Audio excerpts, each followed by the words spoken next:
안녕하세요, 부동산 114입니다. 구독과 알림 설정 부탁드립니다.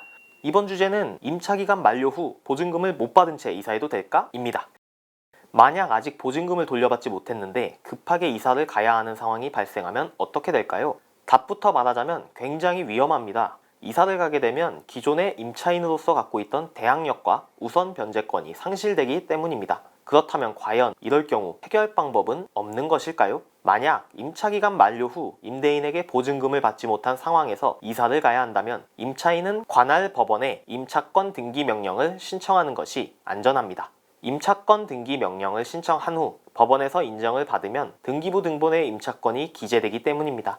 등기부 등본에 임차권이 기재되어 있으면 보증금을 받지 못한 채 이사를 가더라도 기존의 대항력과 우선 변제력이 그대로 유지되어 보증금을 안전하게 보호할 수 있습니다. 특히 임차권 등기 명령은 임대인의 동의 없이도 임차인 단독으로 신청할 수 있어서 큰 마찰을 빚을 일도 없습니다. 임차권 등기 명령 신청 요건은 두 가지입니다. 임대차가 끝난 후 보증금을 반환받지 못한 경우입니다. 여기서 임대차가 끝났다는 말은 계약기간 만료는 물론 합의 해지된 경우도 포함되며 보증금을 반환받지 못한 경우는 임차 보증금의 전액뿐 아니라 일부만 받지 못한 경우도 해당됩니다.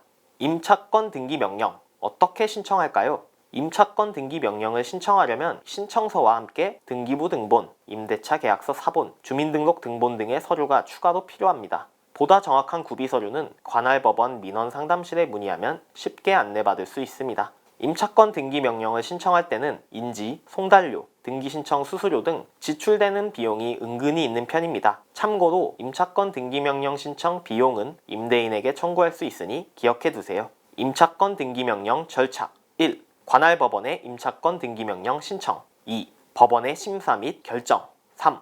임차인과 임대인에게 송달 4. 임차권 등기 명령 효력 발생 5. 이사 및 주민등록 전출 진행 계약 만료 전에도 임차권 등기 명령 신청이 가능할까요? 이 경우 앞서 설명한 신청 요건 사항에 포함되지 않기 때문에 임대차 기간이 만료되기 전에는 임차권 등기 명령 제도를 이용할 수 없습니다. 하지만 이러한 경우에는 비슷한 개념인 임대차 등기를 진행할 수 있습니다. 임대차 등기란 임차기간 종료 전에 임대인의 동의를 얻어 임차권을 등기부 등본상에 등재시키는 것을 말합니다. 이 또한 보증금을 보호하는 역할을 해줍니다. 하지만 임차권 등기 명령과의 차이점은 임대인의 협조가 필요하다는 것입니다. 임대인과 함께 준비해야 할 서류가 다량 있기 때문입니다. 임차권 등기 명령 신청만 하면 문제없겠다는 생각에 이사, 주민등록 전출을 서두르는 사람들도 있습니다. 하지만 임차권 등기 명령은 신청 직후 바로 효력이 생기는 것이 아닙니다. 신청부터 완료까지 약 2주 정도의 기간이 소요되기 때문에 임차권 등기 여부를 제일 먼저 확인하고 다음 절차를 실행하도록 합시다.